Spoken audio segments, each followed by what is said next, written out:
Substance.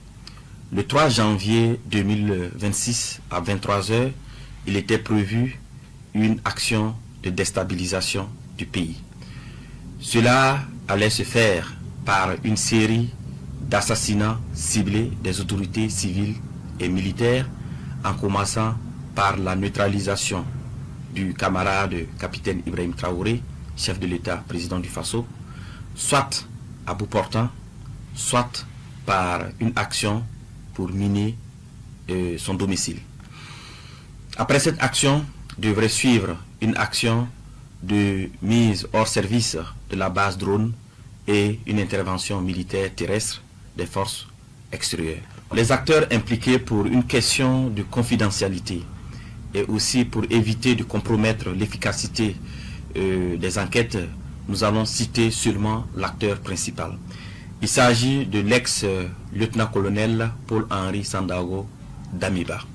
Alors, il a eu pour mission clé de concevoir et de planifier les actions, de rechercher et de mobiliser les fonds, de recruter des populations civiles et des militaires.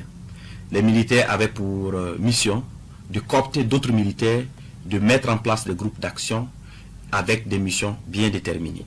Et les civils devraient mobiliser des populations, leurs adeptes, pour que après l'action militaire, ils puissent mobiliser leurs adeptes pour pouvoir soutenir l'action militaire. Ce qui est important aussi d'apporter comme élément d'information auprès des populations, c'est les sources de financement.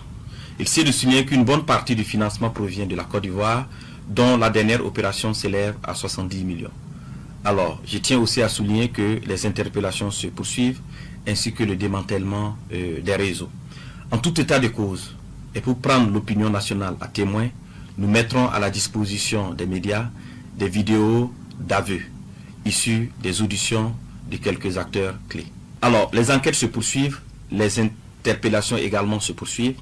Alors, toutes les personnes impliquées dans cette affaire seront présentées devant le procureur du Faso et toute la rigueur de la loi s'appliquera à eux. À l'endroit des Burkinabés, je tiens à rassurer les populations que la situation est sous contrôle.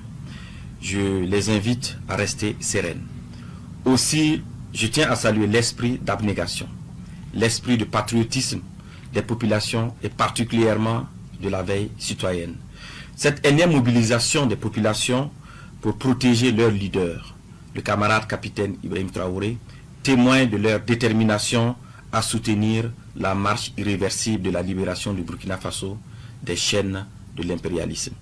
Je lance aussi un message d'unité nationale, de cohésion sociale et d'appel à vigilance accrue aux populations pour renforcer la veille stratégique de lutte contre l'impérialisme.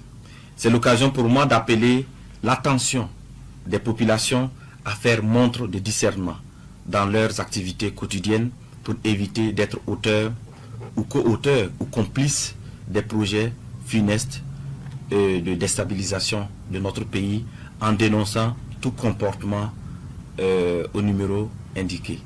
Alors, je souligne cela parce que dans les investigations, de nombreux citoyens civils ont été également interpellés parce qu'ils ont été utilisés naïvement pour faire des courses ou pour transmettre des commissions par-ci, par-là.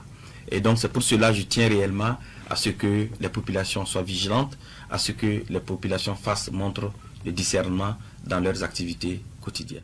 Jelajahi cara baru mendapatkan informasi. Download Metro TV Extend sekarang.